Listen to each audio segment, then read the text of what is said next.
Very good morning students. बच्चों, आज हम करेंगे मेरे संग की औरतें की व्याख्या का भाग 3, जिसकी लेखिका है मृदुला गर्ग। तो हमारा भाग 2 में जो हुआ था कि माँ जी जो है वो अकेले उन्होंने अपना कमरा बदल लिया था, क्योंकि हवेली में शादी थी और सभी लोग बारात में चले गए थे और जो बाकी औरतें थी घर की वो रत जगा कर रही थी। और माँ जी जो है ढोलक के शोर से बचने के लिए वो अपना कमरा बदल कर कहीं और चले जाती हैं। और चोर जो पूरा घर का ज्योग्राफी को देखकर चोरी करने आता है, वो जिस कमरे में पहुंचता है वहाँ पहले से ही माँ जी होती हैं और वो देखकर घबरा जाता है और माँ जी उससे पानी मांगती हैं। तो वो अंततः धर्म संकट में पड़ जाता है और घबराकर बोल देता है कि पर मैं तो चोर हूँ। तो इससे आगे जो है हमारा भाग 3 शुरू होगा। तो माँ जी ने कहा, हुआ करे, प्यासे को पानी तो पिला, पर देख मेरा धर्म ना बिगाड़ियो, लोटे के मुंह से कपड़ा ना हटाइयो और हाथ रगड़ कर धो लेना और पानी को छान कर भरना। तो चोर ने कहा कि क्या आप चोर के हाथ से पी लेंगी? तो माँ जी ने कहा ना, रगड़ कर धो लीजिए। सब नाच गाने में लगे हैं, तेरे और भगवान के सिवा कौन धरा है जो पिलाएगा। तो उनका बोलने का जो भाव था वो ये था कि या तो तुम हो या ईश्वर है यहाँ। और चोर को ऐसा लगा कि जैसे ईश्वर इसके पास ही खड़े हों, और वो सुनकर थोड़ा सा घबराया और लोटा उठाकर कुएं की तरफ चल दिया। पूरे एहतियात होता है, सावधानी से उसने पानी भरा लोटे में, पर पहरेदार ने उसे देख लिया था और उसे दबोच लिया अर्थात पकड़ लिया। तब माँ जी ने लोटे का आधा पानी खुद पिया और बाकी चोर को पिला दिया और कहा, एक लोटे से पानी पीकर अब हम माँ बेटे हुए। अब बेटा चाहे तू चोरी कर ले चाहे खेती कर ले। और ये कहकर चोर को और धर्म संकट में डाल दिया। बेचारा चोर अब किस लायक रह गया था। उसने अपना ये सारा चोरी का धंधा छोड़कर वो वहाँ खेती में लग गया और सालों साल लगा रहा। जब लेखिका ने उसे देखा तो वो एक बुजुर्ग और डरा हुआ सा भला मानुस उसको लगा।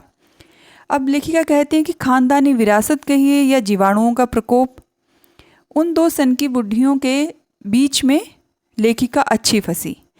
एक तरफ तो माँ के चलते माँ जी के चलते अपनी लड़की होने पर की भावना पर उन्हें कभी हीन भावना नहीं आई। लड़की होने पर उन्हें कभी, क्योंकि उन्हें तो मन्नत से मांगा गया था, तो इसलिए कभी उन्हें ये हीन भावना नहीं आई कि हम लड़कियां हैं, क्योंकि उस वक्त लड़कों को ज़्यादा इम्पोर्टेंस दी जाती थी। पर माँ जी ने पहला बच्चा जो है वो ईश्वर से लड़की मांगा था, तो इसलिए उन्हें ये हीन भावना लेखिका को कभी भी मन में नहीं आई। और दूसरी तरफ उनकी नानी थी, जो देश की आज़ादी की एक प्रहरी थी और नाहक ही लेखिका भी उनकी वंशज स्वतंत्रता सेनानी के रूप में जानी जाती। तो 15 अगस्त को जब देश को आज़ादी मिली, या कहिए कि आज़ादी का जश्न मनाना था, तो बुरे योग से लेखिका बीमार हो गई। और उन दिनों टाइफाइड खासा जानलेवा रोग होता था और इसलिए लेखिका के तमाम रोने धोने के बावजूद भी डॉक्टर ने उन्हें इंडिया गेट जाकर जश्न में शिरकत करने की इजाज़त नहीं दी। और चूंकि डॉक्टर नाना साहब के परम मित्र थे तो उनसे भी ज़्यादा नाना थे, और इसलिए हमारे पिताजी जो बात बात पर सत्ताधारियों से लड़ते भिड़ते रहते थे वो भी चुप हो गए। और लेखिका बदस्तूर लगातार रोती कलपती रही। और क्या कोई बच्चा इकलौती गुड़िया के टूट जाने पर रोया होगा? कि कोई बच्चा इतना नहीं रोया होगा जितना मैं रोती रही इंडिया गेट जाने के लिए। उस वक्त लेखिका की उम्र 9 वर्ष की थी। इतनी छोटी नहीं थी कि गुड़िया से बहल जाती और इतनी भी बड़ी नहीं थी कि डॉक्टरी तर्क को वो समझ पाती कि टाइफाइड में उसका वहाँ जाना उसकी सेहत के लिए अच्छा नहीं होता।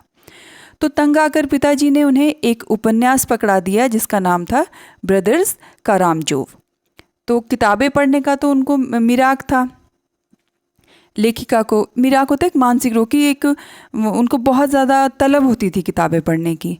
सो जब कुछ देर लेखिका ने देखा कि पिताजी को छोड़कर सारे प्राणी वहाँ से पलायन कर चुके हैं, जा चुके हैं इंडिया गेट, और पिताजी दूसरे कमरे में बैठकर अपनी किताब पढ़ रहे हैं, तो लेखिका ने भी रोना धोना छोड़कर किताब खोल ली। और जब एक बार उन्होंने वो उपन्यास पढ़ना शुरू किया तो उस उपन्यास ने उनको ये मोहलत नहीं दी कि वो कुछ और सोच सकें या फिर से रोना शुरू कर सकें। मतलब उनका इंटरेस्ट बन गया उसको पढ़ने में। वो कहती हैं कि तब मेरी समझ में नहीं आया। किताब कितनी समझ में आई मुझे अब तक नहीं पता, क्योंकि उसके बाद उन्होंने वो उपन्यास बहुत बार पढ़ा और सारे पाठ जो हैं वो आपस में गड़बड़ हो गए, मतलब उनको वो बहुत अच्छे तरीके से याद हो गए हैं। कितना पहली बार में पल्ले पड़ा, कितना बाद में कहना मुश्किल है, पर इतना विश्वास के साथ कह सकती हूँ कि उसका एक अध्याय, उस उपन्यास में एक अध्याय था जिसमें बच्चों पर होने वाले अनाचार और अत्याचार पर चर्चा की गई थी। तो लेखिका को ये लग रहा था कि मुझे इंडिया गेट ना भेजकर मुझ पर सबने अत्याचार किया। तो कहती हैं कि वो मुझे पहली बार ही पढ़ने पर कंठस्थ हो गया था, याद हो गया था। उम्र के हर पड़ाव पर वह मेरे साथ रहा कि वो अध्याय, उससे वो इतनी प्रभावित हुई और जब भी उन्होंने कोई लेखन अपना किया तो उस भाग ने महत्वपूर्ण भूमिका उनके लेखन में निभाई। उनके जादू का कालीन, मेरा नाटक, नहीं, 3 किलो की छोरी जैसी कहानियाँ व कठ गुलाब उपन्यास के कई अंश जो हैं उससे प्रभावित रहे। माँ जी की मन्नत का असर रहा होगा कि मैं ही नहीं, मेरी चारों बहनें भी लड़की होने के नाते किसी हीन भावना का शिकार नहीं हुई, क्योंकि उन्हें मन्नत से मांगा गया था। तो नानी, माँ और परदादी की परंपरा बरकरार रखते हुए लीक पर चलने से भी इनकार किए रहीं। तो जैसे उनकी नानी थी जो लीक से हटकर चलती थी, मतलब वो खुद बैरिस्टर के परिवार से होकर स्वतंत्रता सेनानी, उनको अपना दामाद चाहिए था। और माँ जो है वो माँ की तरह फ़र्ज़ ना निभाकर एक अच्छी बहू, पत्नी और बीवी ना होने के बावजूद भी उनकी घर में उन पर सबको बहुत श्रद्धा थी। और परदादी तो आपने देख ही लिया कि उन्होंने पहला बच्चा लड़की मांगा ईश्वर से कि मेरी पतोहू के पहला बच्चा लड़की होनी चाहिए। तो वो सब लीक से हटकर चलते थे, मतलब परंपरा से हटकर चलते थे। वैसे ही आगे ये चारों बहनें हमेशा लीक से हटकर चली। तो पहली लड़की जिसके लिए मन्नत मांगी गई थी, वह लेखिका कहती हैं कि वो मेरी बड़ी बहन थी जिसका नाम था मंजुल भगत। ये भी एक बहुत ज़्यादा रिनाउंड लेखिका है। घर का नाम उनका रानी था और बाहर का मंजुल, और लेखिका के रूप में वो मंजुल भगत के रूप में वो प्रसिद्ध हुई। क्योंकि लिखना उन्होंने शादी के बाद शुरू किया था, तो उन्होंने अपना नाम बदलकर पति का सरनेम ग्रहण कर लिया था और इसमें उनको कोई हीन भावना भी महसूस नहीं हुई। इसलिए उन्होंने अपना पैदाइशी नाम छोड़कर वो मंजुल भगत बन गई। और दूसरे नंबर पर लेखिका स्वयं थी। उनका घर का नाम उमा था और बाहर का नाम मृदुला। उन्होंने भी शादी के बाद लिखना शुरू किया था और बतौर लेखिका उनका नाम मृदुला गर्ग मशहूर हुआ। तो लेखिका कहती हैं कि जब हमने लिखना शुरू किया उससे कुछ पहले नारीवाद का चलन हुआ था। तो नारीवाद एक वाद था जिसमें स्त्रियों के अस्तित्व को लेकर लड़ाई लड़ी गई कि स्त्रियों का अस्तित्व भी पुरुषों के बराबर ही है। तो शादी के बाद नाम बदलने का रिवाज उसी नारीवाद ने चलाया था कि क्यों औरतें ही शादी के बाद अपना नाम बदलें। तो मन्नू भंडारी का हवाला देकर, मन्नू भंडारी भी एक बहुत ही मशहूर लेखिका हैं, तो रही हैं, अब वो उनका देहांत हो गया है। तो मन्नू भंडारी का हवाला देकर लोग उनसे पूछते कि आप लोग इतनी पोगापंथी और घर घुस्सू क्यों हैं, नाम क्यों बदला, कि आप लोगों ने अपना सरनेम क्यों चेंज किया शादी के बाद। मन्नू भंडारी ने तो नहीं किया। तो वो लोग उनसे पूछते हैं कि आपने क्यों नाम बदला। लेखिका कहती है कि हमारे पास कोई ढंग का जवाब तो नहीं था, अब भी नहीं है, पर नाम बदलने से अपने व्यक्तित्व का कोई नुकसान होते मैंने नहीं देखा, कि कोई बड़ा फ़र्क नहीं पड़ा। अगर हमने नाम बदल लिया तो उससे कोई बड़ा फ़र्क नहीं पड़ा।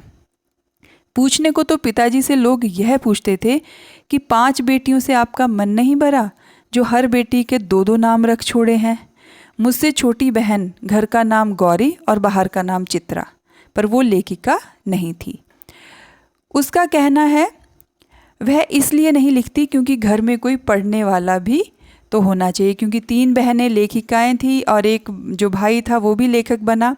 खैर, उसके बाद 4वीं 5वीं बेटियां हुई तो पिताजी ने इतनी बात ज़माने की सुन ली कि सबका एक एक ही नाम रखा, 2 नाम नहीं रखे। एक का नाम रेनू रखा और एक का अचला।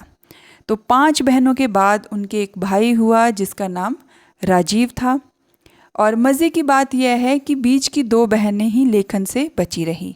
तो रेनू और अचला जो है वो नहीं लिखती थी और अचला लिखती थी, तो रेनू नहीं लिखती थी। अचला और राजीव फिर उसमें जा फंसे। तो अचला भी लेखिका बनी और राजीव भी लेखक बने।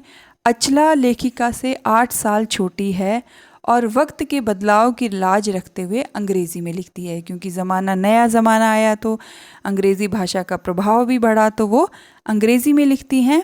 और उसके बाद जो उनके भाई थे राजीव, फिर हिंदी के हवाले उन्होंने भी हिंदी में ही अपने लेखन को बढ़ावा दिया। तो ये था हमारा भाग 3। आशा है आपको समझ आया होगा। Thank you and have a nice day.